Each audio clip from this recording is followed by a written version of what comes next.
unpacking today's headlines. This is Souls and Liberty in Depth.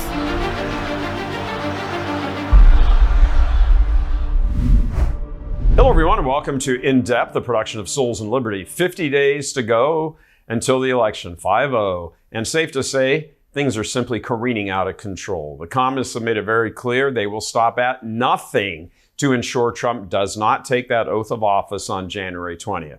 Obviously, a second assassination attempt scores that, but there are various other things, a steady stream of them going on, besides them trying to take him out. We're going to talk about both of them today. And joining us to talk about one area in particular, and then the other, are Jim Ellis and Trey Traynor, coming to us from Washington, D.C. I'm Gary Michael Bors, coming to you from Houston, Texas. Trey, let's begin with you.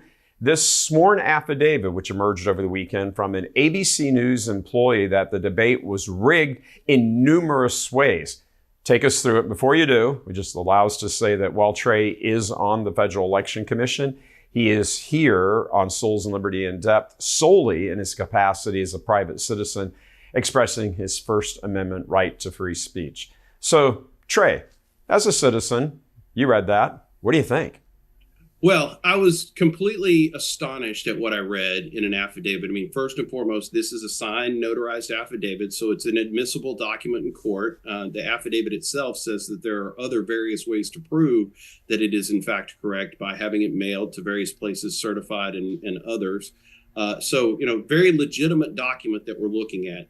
In looking at it, I was very surprised about the three specific areas that were excluded from questioning for Kamala Harris and the collusion between the ABC News Corporation and the Harris campaign that excluded any conversations with the Trump campaign. And there they specifically excluded any questions about the health of the current president of the United States. They specifically excluded any questions about her time as Attorney General in California, and they specifically excluded any conversations about criminal allegations that are being sought against her brother-in-law. All three of those were off the table. And the first one of those, the fact that the health and well-being of the current president of the United States, I'm just completely aghast that we cannot have a situation where you would ask the sitting vice president about the health and mental stability of the president of the United States. She has two constitutional jobs. One is to preside over the Senate, and two is to assume the office of the presidency if he becomes incapacitated. And yet we're not allowed to ask her about whether or not the current president of the United States is incapacitated and what she knew and when she knew it. I mean, for me, it is complete malpractice on the part of the ABC News Corporation for them to have engaged in taking that type of questioning off the table. More importantly than that, they actually agreed at the Harris campaign's request that Donald Trump would be fact-checked in real time. They wanted him fact-checked in real time and didn't notify the Trump campaign that would be going on or offer reciprocity that she be fact-checked in real time. And so that's what we saw play out during that debate. Yeah, at some point you're just like, really? Is this like an episode of The Twilight Zone or something? Jim Ellis, long time political expert. Notice that dig there, Jim? Have we ever seen anything like this before in U.S. politics? I mean, this blatantly. And I do want to ask specifically, in addition to that, when you look at all of this playing out, this stuff all coming out, it has got to have an impact on, the three people left in America who are undecided. Your response, just wax on, man. You're smart and people need to hear what you say. Well, it's no real surprise. I mean, these media institutions have just gone off the wheels for a long time in terms of the bias.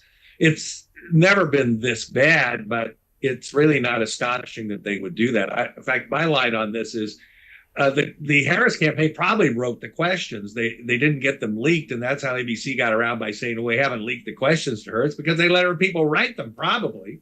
I mean, even that wouldn't surprise me too much. But let's not forget who owns ABC. It's the Disney Corporation, which we've seen how they've acted over the past few years. And so this really should come as no surprise. And I don't think it was any surprise to Donald Trump or the Trump campaign that they were treated that way. I mean, he just needed to have a debate, they believed. Now he's saying he's not going to do another one. I think that's probably the right move. Why do that when they're so stacked against you? And obviously coordinated between the media and Harris to put him in a box and make him look bad. So I think the decision not to proceed with further debates is actually a correct one. What do you think about from the Trump perspective? What do you think about the impact of all of this stuff coming out? Not just the this affidavit, which, I agree with Trey, I think is pretty damning, whether it's, has some sort of, Federal Election Commission thing that happens with it or not. I mean, who knows where all that stuff goes. But I mean, at the moment, we're not in the legalistic world of this. We're, 50 days to go and people start voting in a few more days. You got to think, man, there's just no way this level of cheating, not to mention we're going to talk about later, trying to kill your opponent, has got to have an impact on what happens on November 5th. I just don't see how it can't. Or am I just wishful thinking? The affidavit itself is proof that there are problems that the American public has seen for a long time. I mean, it just proves that the media is colluding with the Democratic Party to get the Republican nominee. I mean, in this case, it's Trump, but, we've seen this happen in the past. They've just been much more aggressive about it. And I think, as you mentioned, we're going to talk about how aggressive they've been in this particular situation in going after Trump. But at the end of the day, the affidavit just gives the proof that the American public, I mean, everybody thought that it was a bad debate from the moderator standpoint, and the affidavit itself just proves that it is. And you're right, whether it has some legalistic significance or not is really irrelevant. I mean, the most relevant significance that it has is that it plays into the narrative of this election, that there is actual proof from someone inside ABC News who knows exactly what went down and how far the collusion went. Yeah, it's pretty damning on their part. Jim, same question back. Well, yes and no. This doesn't have an effect. I mean, everybody knew this was going to be a partisan debate, and the agreement to have ABC do it was a signal that it's going to be 3-on-1. I think everybody that probably watched that knew that. Well, I think the bigger question, Jim, is it's the degree of it. When you're on the phone colluding. I mean, it's one thing to sit up there as a moderator. I've moderated debates and I've produced debates back in 1992 between Bill Clinton and Paul Tsongas in Chicago. So that, there's always a little spin and trying to get your point across and all the little behind the scenes stuff that goes on. And but to actually have phone calls with the campaign, multiple phone calls with the campaign, exclude the other campaign, keep them away, agree to questions not to ask, agree that they're going to fact check him, and not reveal any of that. I mean, we're talking about a degree here. That's insane. It really is. Well, to kind of put it into perspective, this is like a football referee meeting with a head coach, one of the head coaches ahead of the game, and determining what penalties will be called and what penalties won't be called. Right. I mean, it's just outrageous in terms of attempting to fix the election.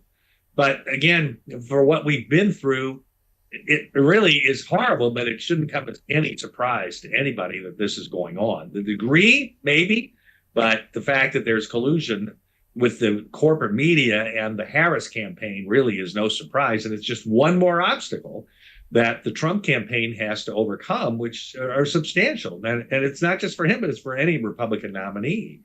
But it's, and that's why it's such a more difficult race here for Trump than it is for Harris, because, I mean, she's getting everything handed to her, doesn't have to even have interviews, and nobody's batting an eye over that. And it just is rather astonishing that they've been able to pull this off. And let's just go back to what we started talking about before, the fitness of President Biden, the fact that he was removed.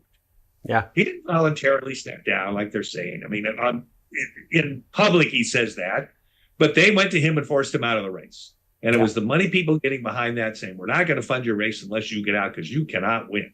And so this was a coup, if you will, on the person that received 14 million votes versus the person that received 0. Zero. And this is the party of democracy. And it's how they are so blatant that they think they can get away with all of this. And I guess on November 5th, they're probably at least a week or so later, by the time we finally see final numbers, we'll find out if they can get away with this or not. Yeah, I mean, it is going to come down to an aspect of the cheating. I mean, there's so many links in this chain, and every single one of them has to fall correctly for Trump. Just one broken link, and he's done with this. Right. There's all the early mail-in balloting stuff, the early voting, the absentee voting, the all of it, the media cover-up for her. Don't forget the late voting. The state allow the ballots to come in after the election. And that's right. As long as they're, and there's the question of illegals being registered to vote. I mean, Trey, let me talk to you about that for a second. About here in Texas. Attorney General Paxton, a short while ago, like a week ago or so it was, they went through the rolls and took like 1 million people off. Hundreds of thousands of them were dead, but quite a few thousand were not citizens. And the level of cheat, every single possibly ingredient, and I'd probably identify about 10, and every single one of those is in her favor and against him. Here in Texas, Trey. It's not just in Texas, it's across the country. It's a complete and total disregard for what the law is. I mean, and that's what we're seeing in this election. And it really started in 2020 with all of the changes that we saw in the election happen there. But the National Voter Registration Act requires secretaries of state and election administrators across the country to regularly do maintenance on their voter rolls. They are supposed to go and check for dead people on the rolls, check for people who have moved, check and see if there are people who are non-citizens on the rolls. They are supposed to be conducting those checks. They're lazy. They don't do it. They don't want to do it. They don't want to come out and say that there are people on the rolls who shouldn't be voting. It's easier for them just to put the rolls out, same as they do every time. Yep. If somebody shows up that, we got caught, we're sorry, we didn't mean to, we should have done it, but it's not widespread, except for what we're seeing right now is across the country that it is widespread, that there are illegal aliens, that there are non-citizens who are registered to vote in all 50 states. Without question, there are illegals registered. In all 50 states, there are foreigners who are registered who should not be allowed to vote. And it's why Congress has gotten so active in pushing the SAVE Act to say that we need to have a citizenship check at the time of registration so that we know who is and isn't being put onto the rolls. You cannot have non-citizens voting in this country and assuming all of the rights and privileges of citizens of the United States. It's untenable for the country, and the republic will fall. Yeah, no, absolutely. Well, and lots of people will say, and I would agree with them, that's the point. You look at it, Colorado just announced, I think it was last week, that they found a bunch of people that were illegally registered to vote illegally because they're not citizens. Oregon came out over the weekend and said, oopsie, we found 380, I think it was, 380 people on the rolls who, weren't citizens. And those are the ones they fessed up to. It's always a situation of, we're sorry. It's just a few people. It's just a few people. It's not that big a deal. There's always some effort to downplay it as if it's not some massive problem. But in fact, all of these, it's death by 1,000 cuts with these people who are being registered to vote. Yeah, exactly. And if I can jump in here, please. If it wasn't a big number, then the Democrats would vote for the SAVE Act. Right. Why aren't they voting for the SAVE Act, which says you have to be an American citizen to vote in one of these elections? It has to be verified. And the Democrats almost unanimously in the House oppose that. Mm-hmm. Right. What's that tell you? It tells you that those votes are important to them, and it tells you that they understand that if only American citizens vote, Donald Trump would win the presidency. Sure. Well, let me switch to some polling with you, Jim, and then I want to get your thoughts on it. Also, Trey, before we do this, if you like what you hear here on Souls and Liberty in depth, as opposed to everything we actually do on Souls and Liberty, great articles, interviews, the whole bit and everything, please, join us. This costs, money to get everything done and all that. If you have it in your heart or in your mind or both to help support what we do here, please just click on the donate button at the bottom there and, become a monthly subscriber, become a founder member of it. We're still relatively new, although our experience is not new, obviously. If you want to just become a monthly person, that's fine too. Please just click on the that donate button and help support what we're doing here. We have discussions here because of the level of people that we have on. Really good, smart people, thinkers, and I'll offer up our two guests today. Trey Trainer, really, really smart guy. Jim Ellis there has been in politics forever. They have great insights that you just don't hear. They're not just opinions that they have. They're educated, reasoned, well thought out. They're drawing from a great past of just a wealth of experience. So that's what we get here and give you that you don't get on other places.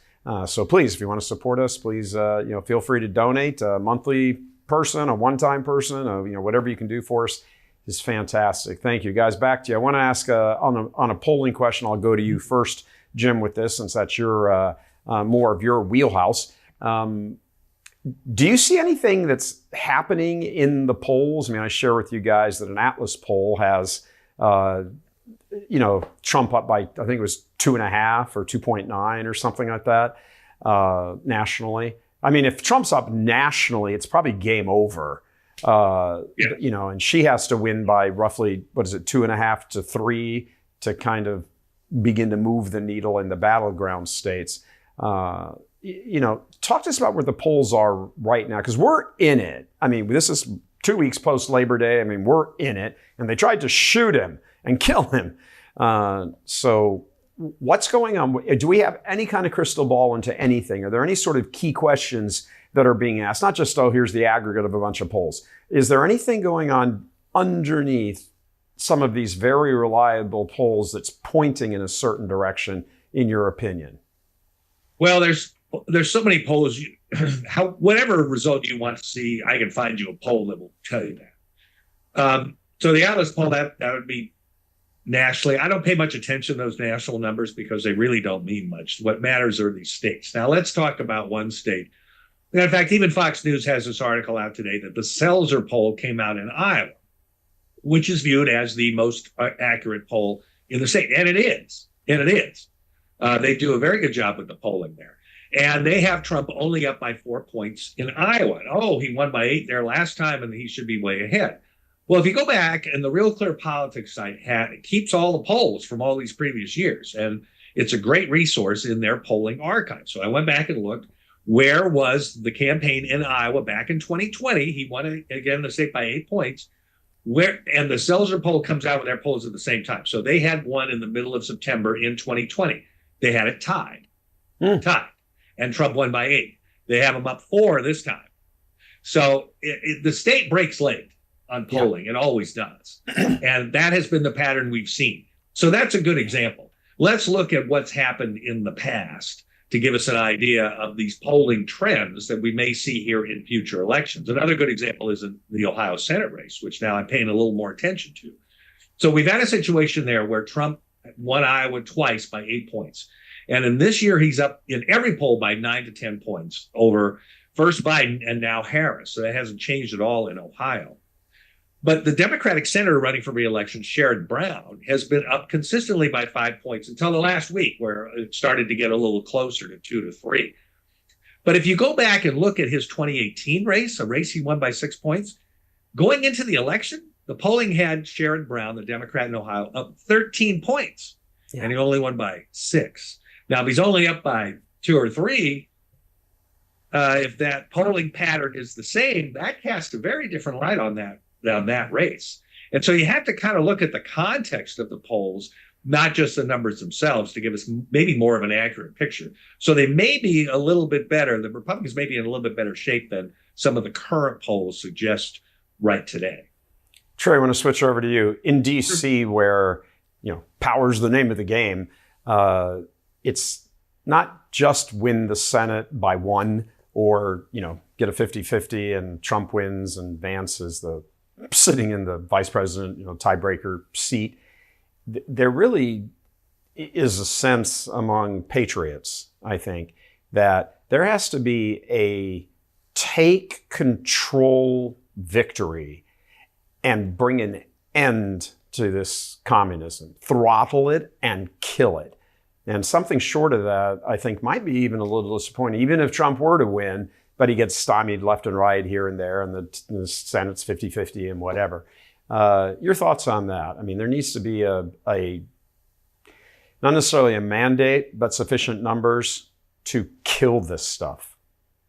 Well, I think that's the biggest fear that the left has right now, is that you will see that major shift take place. I think that's what the left means when they say that Donald Trump is a threat to democracy. And I think it's that rhetoric of talking about him being a threat to democracy is ultimately what's led to some of the actions that we've seen in the assassination attempts against him.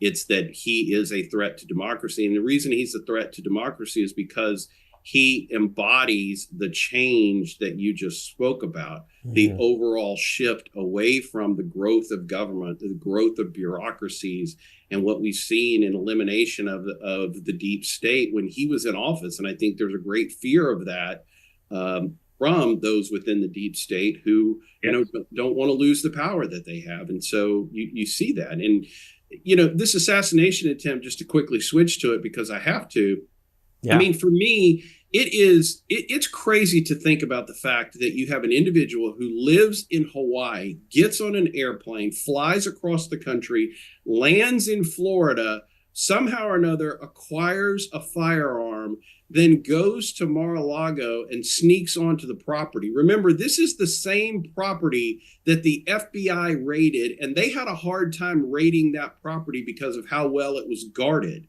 They had to call ahead of time and say, hey, we're going to be there. And even when they got there, they had to help opening the gate so that they could get in. And yet you have a lone gunman who comes from out of state, acquires a firearm, and sneaks onto the property with a GoPro, scopes, a rifle, bulletproof vests, all of these type of stuffs, and then sets up camp on the golf course to take out the former president of the United States. I mean, it's very hard for me to believe that there's a lot of coincidence in that. I mean, the gentleman has already been charged with 2 federal crimes, the possession of a weapon by a felon and having possession of a weapon that has the serial number taken off of it. So, this is now an untraceable weapon. I mean, it really is one of those things that gets to all of this talk about gun control that we have and everything else. This man was a known felon who shouldn't have been able to acquire a firearm, and yet he gets a hold of an AK-47 style rifle and is able to which has no serial number on it. I mean, there's no gun law in the country that would have prevented this guy from getting a weapon. And yet somehow or another, he's able to get in with the criminal elements in Florida to acquire this weapon. And not only that, all the other equipment. I mean, it's relatively difficult to purchase bulletproof vests and all of the other equipment that it looks like he was arrested with. Yeah, you got to ask at some point, it's my investigative journalist stuff kicking in here, and having hung around law enforcement and DAs and everything for a large part of my career. When you put together the chain of events, start checking the financial records. I mean, all of this stuff, he rented a car or this van that he, had sufficient time to go put far away. So if things went wrong or when he was done already, he could run to this van and make it a getaway van for himself. Who's looking at all of that? Nobody sees that. I mean, there were apparently witnesses who were coming over to I don't know who the law enforcement was, the Secret Service or sheriffs or police. I don't know. But they're saying, there's a dude there. There's a dude there. I mean, this is like Butler all over again. Well, what's great in this situation is that the state of Florida has announced that they're going to conduct an investigation themselves because they don't trust the FBI to do a thorough investigation of just those points. And rightly so. They're concerned that a convicted felon came to their state and had all of these plans and acquired a weapon and was going to engage in a crime. this, it happens to be against former President Donald Trump, but if there are that many lapses in the process, that's something that needs to be investigated, and they don't trust the current FBI to be able to do that type of investigation and let them know as a state what needs to be fixed in order to prevent these type of crimes from happening in the future. Yeah. And once again, at the end of the day, nobody in government will be held responsible, and nobody in the government will be accountable. And it's just like, even going back to the comments Trey was making on these secretaries of state around the country who may not be purging their lists like they're supposed to under federal law. But does anybody get held accountable for that? Does anybody responsible for that? No. And that's the problem we've got, because we've got a government and a bureaucracy that's out of control. And that's why they're snapping back so hard and colluding, like we see ABC, Disney Corporation with the Harris campaign. We see all of this going on. And not to forget, rather, that the Biden administration is actually using the government to go out and register their voters. Yes. I mean, we've seen that HUD was running it through the Housing and Urban Development Agency to set up voter registration, supposedly nonpartisan, but of course it wasn't. Yeah, that's the stuff that 4 years ago Zuckerberg was giving his money for to be used in that way. And so now Biden's just sort of going, okay, well, he says they're going to be more, we'll just use the money this way and accomplish the same goal. Right. Yeah, exactly. So, I mean, it's really out of control. And the reason is that there's really no government official is ever held responsible for anything. Yeah, I mean, on the one level, you've got to say to yourself, if I'm them, why wouldn't I do all this? Really? I mean, I can shoot at him. How many days has it been now since Butler? And, a couple of people have resigned, but no firings, no accountability.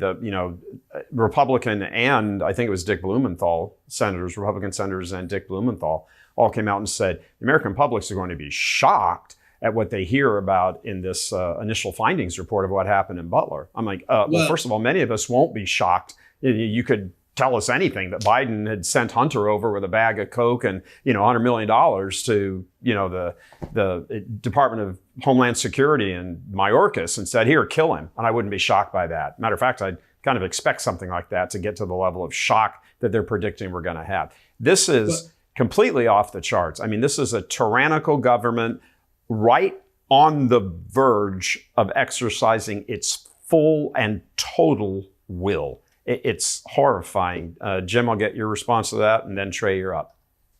Yeah, I mean, this is an authoritarian government we've had. And you can always tell what they're doing when they accuse the other side of doing what they're doing. Yeah. And that's why they accuse Trump of being such a threat to democracy, because they are. Right. I mean, let's look at what they've done here. Rigging the election to the point they're electing it through the government. Let's not forget about the FBI interference in the election. I think that was unwritten story of 2016 with the Steele dossier. It was the FBI that was involved in that. Mm-hmm. You had FBI agents. Peter Strzok was saying, we'll never let Trump become president. That's not election interference. And who pays a penalty for that? Yeah, none of them. I mean, a couple of them lost their jobs, but then their full pensions were restored. I mean, there's just no responsibility, no accountability. And so naturally you have these types of things that are going to happen, and we're likely to see more of it until somebody puts a stop to it, and they're afraid that Trump will put a stop to it if he wins again. I got to tell you on that point, Trey, to follow up on this, that and my earlier question was to sort of buttress it with this. If Trump gets in there, somehow he takes that oath on the 20th, and he gets in there, and it turns into oh no, I don't want to cause division of the country, I'm done. These guys need to pay. They need to be behind bars. And in my opinion, that goes all the way up to Obama. Well, the great thing about the great thing that I think you can rely upon is that they have come after Donald Trump so hard. They've thrown everything they can at him. I don't think that there is an ounce of holding back in his body left, because he's been so vilified by the left and what's going on. To your point about Dick Blumenthal and the report that's coming from the Secret Service on the Pennsylvania assassination attempt, I think that the latest assassination attempt now delays us seeing that. They're going to hold that. They're not going to allow us to see it because it's going to show some level of incompetence that is also going to have been shown here in Florida with the assassination attempt there. And they're going to say, well, we made all of these changes, and yet there are going to be all of these fail safes that were missed with regard to what went on in Florida. So at the end of the day, I don't think we're going to see that report before the election. And I think there ought to be a loud cry from Congress to have that report released to the American public, because they have a right to know whether or not their candidates for president, whether they're Republican or Democrat, are being protected. At the end of the day, the security, it should never be the case in a republic like the United States that you should have fear of running for public office because somebody's going to assassinate you. Yeah. Now, and that's what it is. Now, I mean, listen to what you just said, Trey. Listen to that. Everybody at home, think about that for a moment. That's where we are. Yeah. Right. Well, look, and it's completely providential that Donald Trump has now been saved from 2 assassination attempts. 2. I mean, the first one you could probably say, okay, well, it's luck, it's whatever. And there were, a lot of us were claiming that it was providential that he had been saved. But to have 2 assassination attempts foiled and failed, I mean, I really think that is the hand of God coming into play and saying, I'm going to have this election take place with these 2 people. It's going to be these 2 people, and not throw this country into chaos. Yeah. It's whether that is God just giving us a choice between life and death, and we sign our own death warrant, or we begin to try to change and turn things around. That's God's call. But I absolutely agree with you. This is the race, the contest that God wants. Why he wants it, well, that will unfold as we see. But this doesn't. I mean, Butler was so off the charts. He turns his head a millisecond beforehand and is saved instead of his face being blown off. And now this, well, and it's true. It's true. I mean, look, Scripture tells us that, his ways are not our ways. We don't know all of the things that he has planned, but at the end of the day, they will all come to fruition. And so, and ultimately, you're right. That's what we're going to see. We're going to see an election of these 2 individuals because that's ultimately what God wants to have happen for the country. Yeah. We'll find out why he wants to have that. Let's get a wrap-up thought from you, Mr. Ellis. Again, as I revel in saying, long time political analyst. Thank you for reminding me. Yeah. You kept needling me about Northern Illinois beating Notre Dame. So. Yeah, I'm going to start in on Northern Illinois. Or now the New Orleans Saints for Trey. But anyway.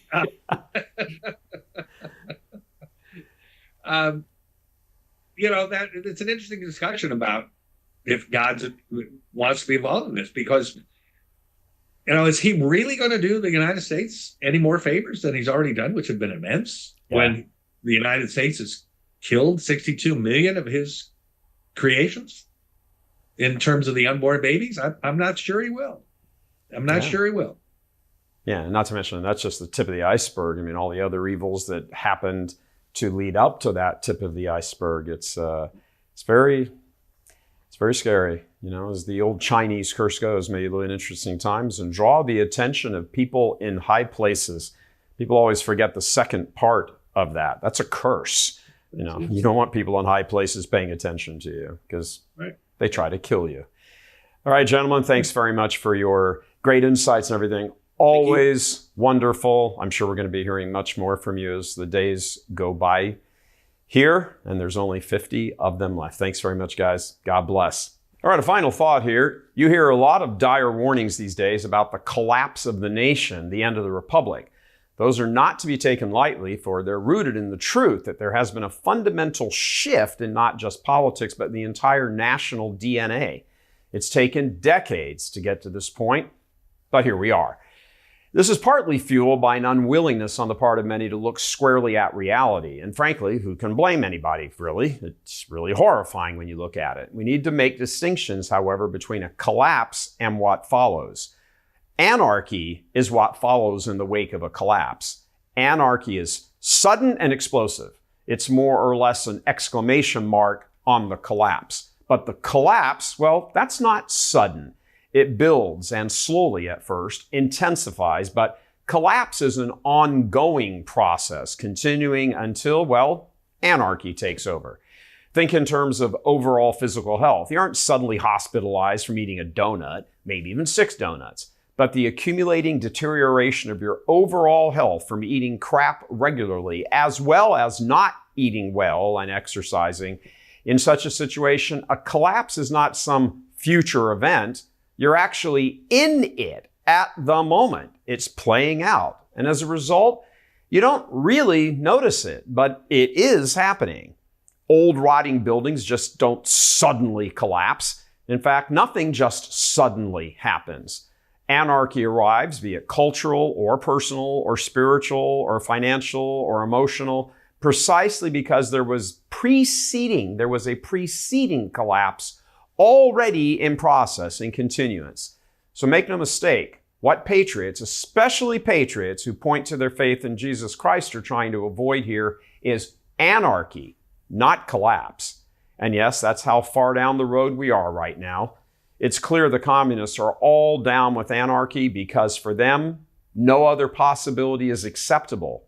They have for decades now programmed the collapse. They've engineered it. They've fueled it, grabbing all the cultural institutions, all of it, so they can build the collapse because they need anarchy so they can emerge from that anarchy and seize total control.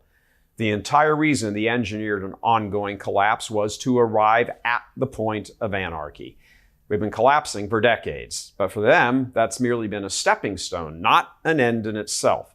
They sense they are very close to bringing it all down, and that's what they can assert themselves. That's what they want. As we get closer to the pivotal moment, they're not being, pardon the expression, but it is apropos, they're not being gun shy. They want us dead. They'll start with the leader, the political leader, but they assuredly will not end there.